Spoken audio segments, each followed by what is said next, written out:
Welcome, welcome, everybody. We're back with another episode of Wigs for Wigs.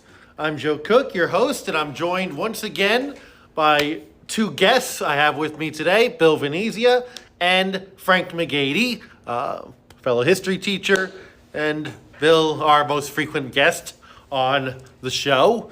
And today we're going to return to another topic that we've had a couple episodes on before, back in season 1, and that is the ongoing war between Russia and Ukraine. We'll be examining how the war has been going recently, and also looking at how the upcoming midterm elections here in the United States, which are only a few days away now, might impact the war in Ukraine. And I'm going to turn to Bill first, who suggested the topic for this week, and just give him a chance to give your opening thoughts. Bill? Well, I think it's a story that goes back to the 9th century, and it's interesting to know that the Ukraine was basically an amalgam of people from Belarus, the Ukraine, and they founded the Kievan Rus. The Kievan Rus were founded by the Vikings. The Vikings set up that government, and basically it's been a pain in the side of Mother Russia since then. The history between Russia and Ukraine is a history that's marked with a constant push-pull. There's also been other countries involved in the Ukraine. Poland, in fact, partitioned the Ukraine sometime after the First World War, because the Ukraine and Russia have a relationship also goes back to the Austrian-Hungarian Empire, because the western part was controlled by them, which evaporated at the end of the war, at the Treaty of Versailles. And the Russians basically and Poland then carved up the rest of it to a certain degree. But it's interesting to take a look at the Second World War to look and see how the Soviets and the Ukrainians interreacted. When Germany attacked the Soviet Union, where Operation Barbarossa in 1941, thrust into the Ukraine was one of the three-pronged attacks. Ukrainians met the Germans as a liberating force. Sadly, that was not to be realized. Many Ukrainians volunteered to fight for the German war effort. In fact, a good amount of soldiers. Sadly, about 2 million Ukrainian citizens were railroad carted back to Germany to work for the German war effort, and they were treated like slaves. So there was no respite from the Soviet domination. It was just exchanged to a German domination. But down through the years, Russia or the Soviet Union imposed upon the Ukrainian people their language. They also imposed their religion. There was a separate entity of the Ukrainian Orthodox Church, which was kind of forced into a merger with the Russian Orthodox Church, which was always, it seemed to be a tool of the Soviets. And you can see how it's similar to, I draw the analogy to Ireland with Britain. You know, Britain committed such atrocities because Stalin, after World War II rather, starved the Ukrainian people, expropriated. Even before World War II. Yeah. It's part of what drove so many Ukrainians to the side of the Germans. Yep. And he had so many pogroms there that exterminated not only Ukrainians, but also Ukrainian Jews. So the interesting part that one of the criticisms of Putin is that there's a fascist government in control of the Ukraine, and it's anti-Jewish, but no regime, Soviet or Russian, no other regime has been more anti-Semitic than they. So Frank, could you jump in on that a little bit? Talking about, I know you teach about World War II. You've had a course on World War II, 20th century world history. A little bit about Operation Barbarossa, the role of the Ukraine in that operation. Everything that Bill said is actually true, and things I teach in class. It was the southern prong of the German Operation Barbarossa, and yes, many Ukrainians we're looking at the Germans, the Nazis, to be liberators because they had been treated so badly by the Soviets, by Stalin. Sadly, as Bill mentioned, that did not happen when the Nazis were just as oppressive toward the Ukrainians as the Soviets were. Many Ukrainians figured, well, if we're going to be treated by a ruthless dictator, it might as well be one that speaks our language. So they did eventually, side with the Soviets and fight alongside them to liberate the Ukraine from the Germans back by 1943-44. But yes, it's true, and that's one of the ironic things today that I've heard people, not just Putin say it, but I've heard people that are of Russian background say that the Ukrainians are just a pro-Nazi government because they're going back to 1941. I hate to think that, a lot of countries would look back at 1941 and, establish what their country stands for what they stood for 60 years ago, 80 years ago. God. So it's scary to think about what that number is, right? Right. So, I mean, I still say, the 1990s were a couple years ago, and they're, 25 years ago now. Well, I know. The forced famine, man-made famine, and I tell you, I know this growing up. I went to a high school here in Jersey City, St. Peter, and there were a number of Ukrainian students. And I made the mistake one time of not knowing anything, being from Weehawken and growing up. I knew a lot about Hispanic people because it's heavy Cuban population, but not many Ukrainians in Weehawken and Union City. So I met my first Ukrainians. They lived in downtown Jersey City, and I said, "Oh, Ukrainians. So you guys are like Russians, right?" Oh, I shouldn't have said that. It's funny, Frank, just a couple of other personal asides. I had a great professor at St. Peter's College. His name was, it was college at that time when I went, Dr. Konstantin Shazuk. And he was a child. His parents were both college educators in the Ukraine. Mm-hmm. They went back to Bavaria in those cars. And he said, we greeted the Germans as liberating force, and yet we were thrust into slavery. And if not for my ingenuity of stealing potatoes, my parents would have starved. As college professors, they didn't know how to survive this. And he was an ardent anti-Soviet Union person, and fortunately came to the United States after World War II.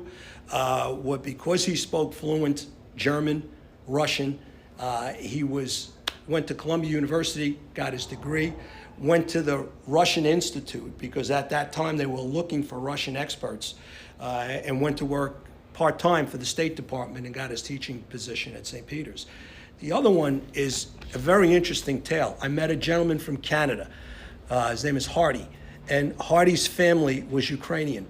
And they were his grandparents, his uncles and aunts were impressed into the German war effort. So they fought against the Soviet troops. And his grandfather was basically captured with a lot of other Ukrainians, sent to a gulag. The family wrote him off for debt. After World War II, they emigrated, not to the United States because of quota restrictions. Yes. They went to South America. And from South America, ultimately, they made the jump to Canada, where they settled. Sometime in the 1960s, a knock on the door in Ontario, Hamilton is the name of the town. Oh, okay, that's right. And basically, it's Grandpa that they thought was dead. He survived because he was able to cook, and he was the Gulag's cook, and that's how he lived. He followed the family to South America, and then That's amazing. then to Ontario, where he ultimately settled. But they made a stern stuff, which is shown today in terms of their struggle against the Russian bear. Just as an aside, we've talked about how they got hit kind of on both sides, the Ukraine during World War II, being shipped back to camps and things, and you were just talking about the quota restrictions here in the United States that prevented some immigration. Have either of you seen yet the new Ken Burns, the Yes. U.S. and the Holocaust I started watching documentary? No, I want to sit down and watch it in its entirety, from the beginning to the end. I watched the first part of it. The first, I guess, how many chapters are there? I think there's three or Yeah, four. so I watched the first one. It's a hard one to watch. Yes, it is. I'm sure. I'm sure it's I- scathing on Roosevelt. It's not. No, it's not skating on Roosevelt. Believe it or not, it's more on the Republican Congress that instituted all these quota systems. But what I liked about it is when I saw some of the, I guess what do you call those trailers type things people talk about, and I'm thinking to myself, oh, I hope they don't distort the history and just go all like, you know.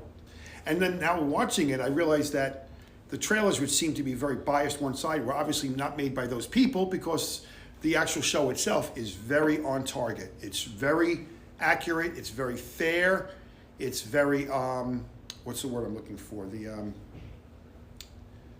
It's very, I mean, it's a good neutral accounting of it's what I happened. just can't remember the word. See, I watched those trailers. That was my takeaway from it. Yeah, you would think that, and I'm looking and going, they're going to skewer. you know, they did this what and they did that, are. and I'm thinking to myself, well, that's not totally true, or they, you know, they. But then when I'm watching the show, I said, oh, those trailers are like, it's not the show. The show is really on target. It's very good, as Yeah. all of Ken Burns' work always is. Yeah. But it is a hard one to watch. And I've learned some stories just about the Holocaust that I didn't know, personal stories that I had never heard before. There was one about a teacher who was hiding students from the Nazis and ultimately got discovered, and well, it was just awful. But I was just thinking of that as you mentioned the quota system, because there was stories of people running into that who were trying to come to America in the 30s. And Well, you had the St. Louis is the famous case. Yes, the famous. Yeah, Yeah. I mean, you had that America First type of sentiment with the Republican Party there, which is not unlike today, which leads us to the question at hand. We see the war in the Ukraine turning for the tide, militarily turning toward the Ukrainians.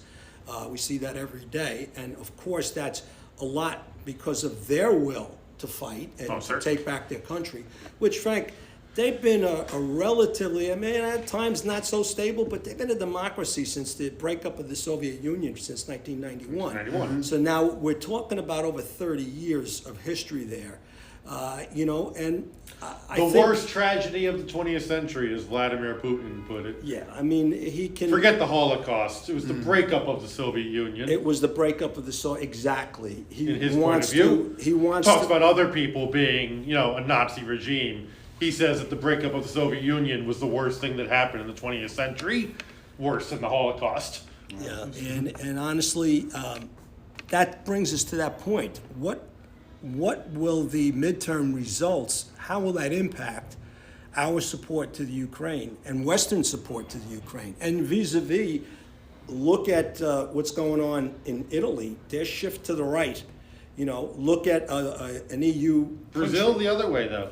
Yes, And it they're- Yeah, did. but Yeah, yes, it Italy did. worries me more. Yeah. Well, you know, I was just surprised by Bolsonaro losing the other day in me Brazil. too. I was happy at that, though, to be truthful with you. But Italy losing their new prime minister, although celebrating Mussolini, she basically committed to Ukraine and to EU principles. You know, so I don't think that would be a popular thing. But getting back to the United States, if we had a red wave. Getting back to the United States, there was an American politician who retweeted a quote from Benito Mussolini 5 years ago. And then when people said, "Why are you doing that?" he said, "Well, I want to be associated with strong people." And that was, of course, Donald J. Trump. Well, what do you think? I mean, if there, what will McCarthy, if McCarthy reclaims the speakership, what are some of the I'm initiatives? not convinced McCarthy becomes speaker, even if the Republicans I agree with you, too. become the majority. I honestly believe that if there is a red wave, which is not uncommon fourth-year elections, especially vis-a-vis As we talked the about city, last week. as we talked about last week. I don't know. I think it's too much in stone as a political issue in the United States that there is vast American support at a grassroots level for the plight of the Ukrainians. I think America likes underdogs, number one. You know, and I don't think that the Republican Party could change course on that so easily, although some will I call agree. for it. You know, so to me, it would be a harbinger of complete political doom in 2024. So it would be interesting to see what happens. I mean, it'll also be interesting to see what Europe's resolve will be after a winter that potentially. Yeah, that's the part I'm more concerned about, and we can get into that a little bit. But I was just after we picked the topic, I've been teaching all day. You all know out there what this routine is. Bill picked the topic this morning. Frank and I teach all day. We put together our thoughts and we come together to record here. But just in the couple minutes I had to prepare, I was reading Max Boot's new piece in the Washington Post. If you follow the news. Max Boot is somebody I follow, him, Jennifer Rubin, these old conservatives that have kind of are not fans of the modern Republican Party. He says he's not a Republican anymore, as is Jennifer Rubin. But he's talking about, going back to what you were saying about how the tide has turned, he says it's not fair to place all the blame on the Russian military for the way the Ukraine war has been going. He's talking about why Russia is losing, how their doctrine is wrong. He says the Ukrainians have exceeded all expectations with their inspired combat performance, and they have received far more Western weaponry than anyone could have reasonably expected at the beginning of the war. I'm not sure about that. I still think we should have given them more. From the very time we started talking about this in the days after the invasion, I've been a let's impose a no-fly zone person. But you sure about that, Joe? Because it's on tape. I believe I have been. It's out there. I think part of the problem. I think I even got you on board with a no-fly zone. I was on board with it. I think part of the problem is that nobody really thought that Russia would not win within like the first couple weeks. Everyone really thought that this would be just a slam dunk. Russia, possibly we didn't give them a lot of weapons because we just didn't think they were going to survive no matter what. I think everyone is surprised. We had just come out of Afghanistan, and all the criticism that was received for the weaponry that was left behind in Afghanistan, and fearing that Ukraine's going to be overrun right away. Yeah, that could be part of it too. We don't want to put weaponry in. Especially our really good, because even in Afghanistan, we didn't have our top weapons. It was mostly, they just picked up a lot of trucks and Humvees. But in Ukraine, we really didn't want to we would need to use our high tech weapons, and we didn't want the Russians to get that. Whether the Taliban got something high tech was kind of irrelevant, so it was what would they do with it. But we didn't want the Russians to get it. And I think that's why we didn't do a lot of things in the very beginning. I don't think we did a no-fly zone, because I think we were afraid of if we had a no-fly zone and they shot an American plane down, what would happen? Could this escalate? Well, I think that's certainly the fear that we had. I don't think they would have shot an American plane down. Well, things happen. We don't think they would do it, but then next to know, accidents happen. Oh, I know. I mean, how many times have we seen that in a war where, the other day was the anniversary of the one direct casualty of the Cuban Missile Crisis. We just passed the 13 days of the Cuban Missile Crisis. Yes, and Rudolph Anderson, the pilot who was shot and how down. close could that have done to, Well, the Serbians shot down some American planes in the no-fly zone during the Balkan War. But it didn't escalate the war. No, but the war was, you really couldn't escalate that war. It's true, you couldn't. I mean, that was a war we were doing the no-fly to keep the... trying to keep the genocides in check. Right. Yeah. So, I mean, it wasn't like it wasn't us versus Soviet or Russia. They were Russia then. They had broken... We weren't even really fighting Serbia, technically. But this would have been something that I think could have escalated, because there was a clear-cut enemy. You mean the Russians and the Ukrainians? Serbia, the proxies of the Russians, always sided with the Russians, whereas the Croatians sided with the other guy. This is not like a proxy war. No, this is directly Ukraine and Russia. And I just it is to a certain degree because of the weaponry that's. Well, actually, it's a proxy on our part. Yeah. On that subject, the UN reports, lots of reports are coming out about Russian atrocities, violations of international law in Ukraine. Will anybody in Russia ever be held accountable? No. I'm talking about Serbia. Slobodan Milosevic was never held responsible. He died still waiting for a trial. I don't know that you can measure the consequences with a trial from The Hague. I do know that you can measure the consequences economically. And who's going to want, you're not talking about a G20 nation. You're talking about an outlier economically. And what's going to happen to them is, who's going to buy their weapons, who's going to want their weapons. Obviously, they've failed. And it might They be... don't even have weapons. Well, They're getting weapons from Iran and North Korea. No, I mean, and hopefully we've gotten some of that technology from those Iranian drones. That's also really shocked me a lot too, how incompetent the Russian military has been in this war. I mean, I was shocked by that I really expected a lot more, but, the fact that That's what Max Boot's piece is actually about that I said I was reading. Yeah, I really... How their doctrine was all wrong. It's all about their military doctrine. They actually have been operating under a doctrine of flexible defense, expecting that they would face a technologically superior country invading Russia, i.e. NATO. But that's not the case. This was an aggressive war where they're trying to seize territory, and it was never prepared for by even Russian military doctrine and training. It's ironic too. They And a lot has been made that they have no NCO corps Yeah. in Russia. The field commanders, the lieutenants, the captains have no authority to make decisions for themselves, to improvise on the battlefield. It's all from top down. But that's always been the case with the Russian military. Well, it has, but it's completely left them unprepared for this. Yeah, conflict. no, that's true, but that's... Especially those early weeks when, 7 Russian generals got killed? Yeah. Because they had to be the ones going to the front line and giving orders? The difference, Frank, between that and the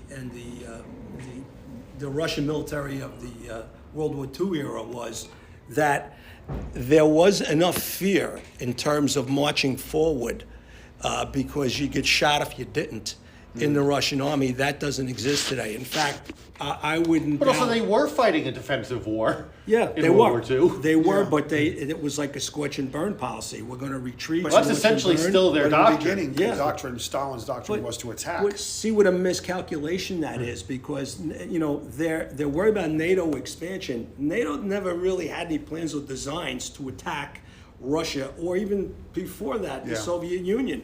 Even at its heart, it was I mean, more at its origin, defensive. NATO is a defensive alliance. Yeah, absolutely. Every which way, Putin miscalculated. He miscalculated the What, they're resolve upset of the because 30, Ukrainians. 40 years ago, James Baker said not 1 inch further to the east? Yeah. And it's moved to the east? I mean, get over it. I mean, come on. Well, you know what? The Soviet Union's gone, Vladimir Putin. It's gone. It's not coming back. It's not coming back. It's not coming back. All right, let's come back to the midterms and what we think here. Since I read. if the Republicans take control, does funding and arming the Ukrainians really go away? I think politically it can't. I think tend it to can't. agree, Bill. I tend to agree that there is such a groundswell. Too many people walking around with Ukrainian pins. I mean, Ukrainian flags. There's a real groundswell in the country to protect and stand up. And as I mentioned in the other class, people say, "Why are we doing this?" I said, "We have to stop bullies and aggression, because if it continues, then what could be next? Poland." So I think there's a lot of groundswell to keep protecting Ukrainians. I think the Baltic countries are Very waiting much anxiously. yeah. So is Finland, which got sped up their application. Yes, to which NATO. them in Sweden. I was very amazed by that. Well, Sweden especially too. Well, and But- even Erdogan dropped his objections to them joining. yes, I was impressed with. I mean, I can't tell Of course, you. there's no love lost between the Turks and the Russians. Right, no, historically. I know that. What's just surprising me is this whole Ukrainian thing. Since the very beginning of the invasion, I have been wrong about so many things. I have misjudged so many things, and I just said, "Oh well, that's the end of that." Oh no, well Erdogan he's going to let him go in, and the Ukrainians, there's everything going on. I just have been wrong. I just say wrong. I've been surprised. Who would have thought that a country led by a TV comedian? Who's done a phenomenal job? Oh my God! Did you read his quote today? I did. No, I did not. They said, "What will you do?" Basically, when you push the Russians out of those 2 cities that are critical. He said, "I'll go to the Ukraine. I'll go to the Crimea." Physically. We're going to take back all of Ukraine. Yeah. There isn't, and that's incontrovertible. I mean, they're not going to. If America came in and said, "Okay, let's kind of settle this and end this," I think truthfully that's the only push that could come politically from some chapter of what is the Republican Party. that would say, okay, let's get to the peace table. Because that would actually be carrying the water of Putin, because he'd look for some face-saving thing in terms of that to beg out. Well, the Russians, I don't think, can accept losing the Crimea at this point. Well, And the Ukrainians are determined to take it all back now. yes, let's keep a good thought. That would be the end of Putin. You know, the oligarchs who keep him in power and maintain him would not put up with that. You know, and it'd be interesting to see which way the direction of. Well, I think this all falls squarely on Vladimir Putin. This failure, absolutely. he has taken really direct ownership of this war and management of it. I mean, allegedly, he's been issuing orders directly to commanders on the battlefield. This, KGB colonel from 40 years ago, he thinks he's the greatest military genius since Napoleon. It's funny because he's never set foot on a battlefield. Exactly. He was the bureau chief in East Germany. Yeah. His office was on the other side of the Bridge of Spies. Yeah. But I think you're right. There's enough Democrats. There's a small portion of Democrats who are pure isolationists and passive doves and don't want to get involved in stuff. But there's enough Democrats. Yeah, there's enough Democrats and there's enough Republicans, I think. Oh my! Are there any left? Yeah, I was just to say, my old Republican Party is not here. John McCain, I mean, God, he must be rolling around repeatedly in his grave. But I think there's enough Republicans still that support giving aid to the Ukrainians that I don't think Kevin McCarthy, jelly backbone that he has, is going to back down on supporting the Ukraine. Who's the congressman from Ohio? Jim Jordan. Jim Jordan. If the Congress gets... Mr. I didn't see anything in the Ohio State bathrooms. I don't would recall. That wing of the party push him for Speaker of the House? I don't recall if I spoke with President Trump on January 6th. But, I do think anyway, I think the Ukraine is somewhat safe. My greatest fear is not about Ukraine losing funding. I think that's safe. I think you're right. There might eventually be a push for a peace negotiation from not just the American Congress, but as you said, the Europeans, especially as a winter goes on. Yeah.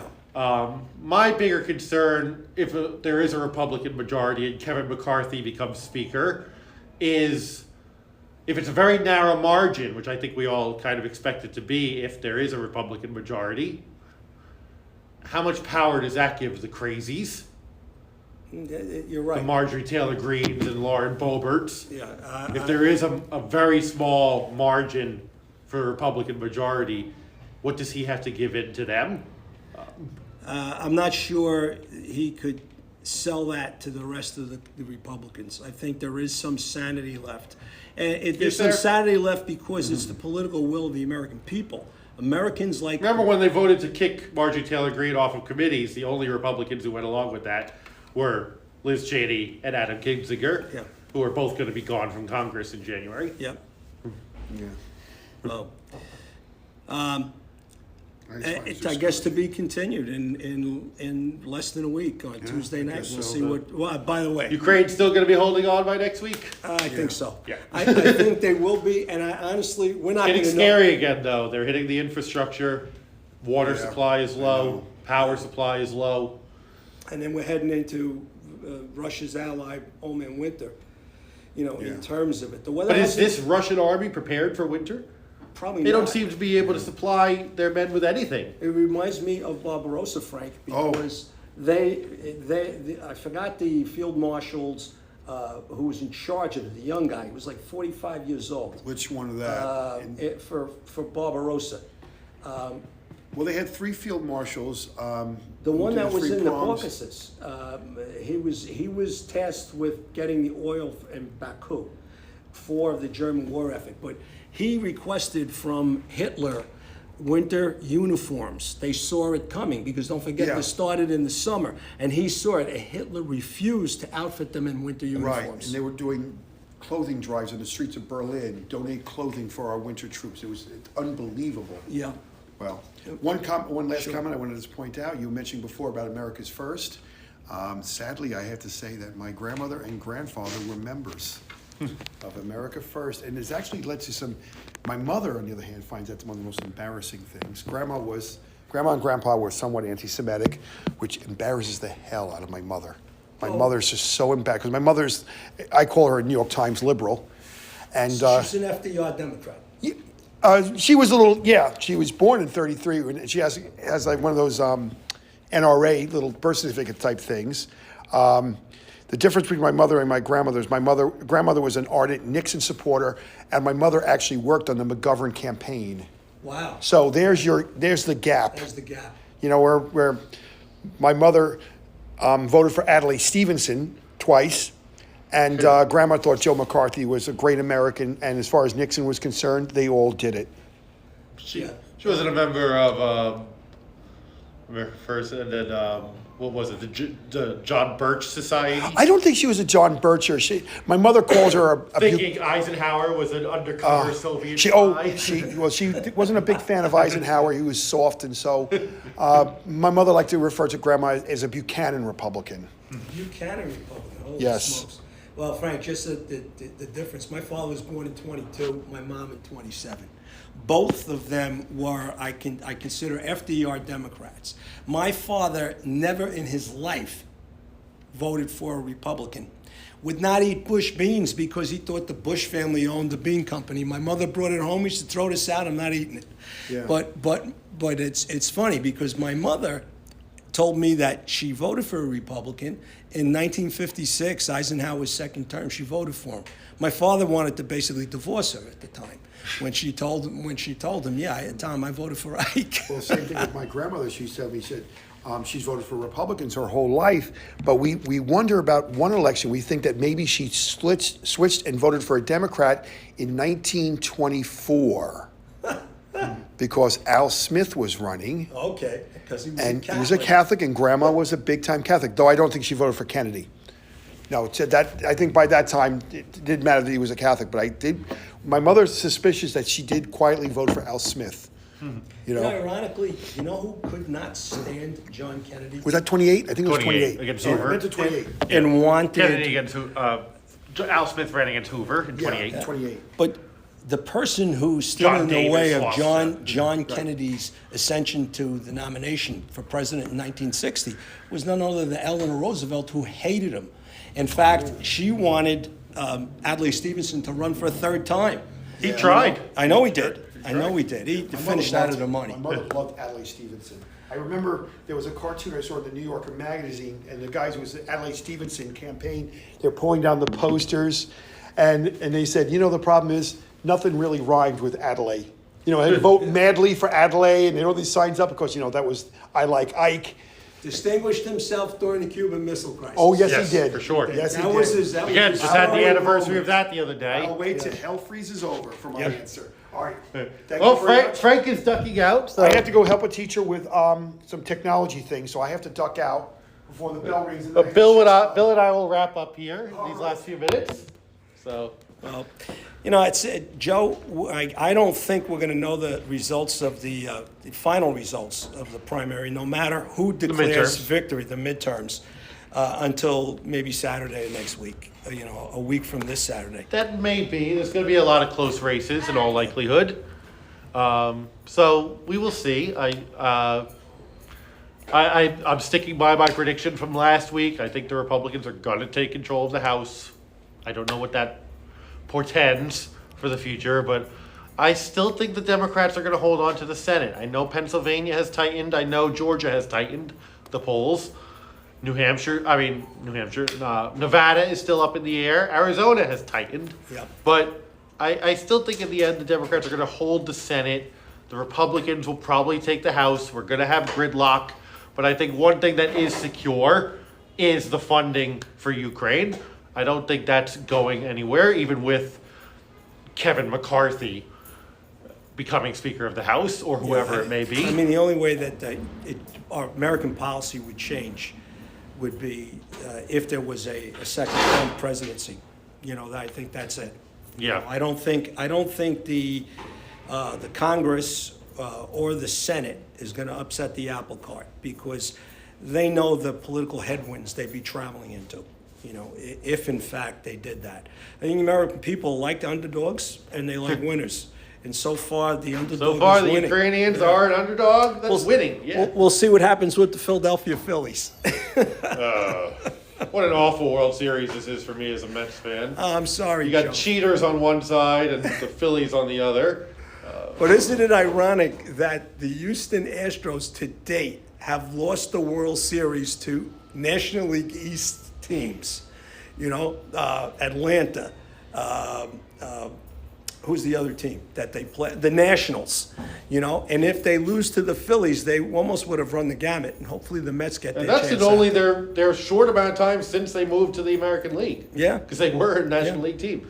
They came in with the Mets back in '62. If you're a Phillies fan, I know that you're not. You still God, no. have to hang your hat on the potential of Dusty Baker upsetting the apple cart. Well, I guess I'll have a hat soon because my one friend from Philly said he's sending me a Phillies hat. Goody, have that to look forward to. I don't know how you go from 5 home runs to no hits. I guess the quality of pitching. Houston definitely has great pitching. Yeah, we'll see how that goes. Yeah. Each side has a better chance than that, I hope, than... Come on, you're not going to war. root for Thor tonight against Verlander? So that's something to look forward to. The World Series, I mean, as a baseball fan, always good to look forward to, even though I don't want either of these teams to win. But also looking forward to Ukrainian victory over the Russians, continuing and taking back more of their territory because, screw Vladimir Putin. Bullies, the only way to deal with bullies is punch them in the nose. And so far, the Ukrainians have done that, I never thought it would be a weird thing for me as, I guess, a former Republican at this point to say screw Vladimir Putin.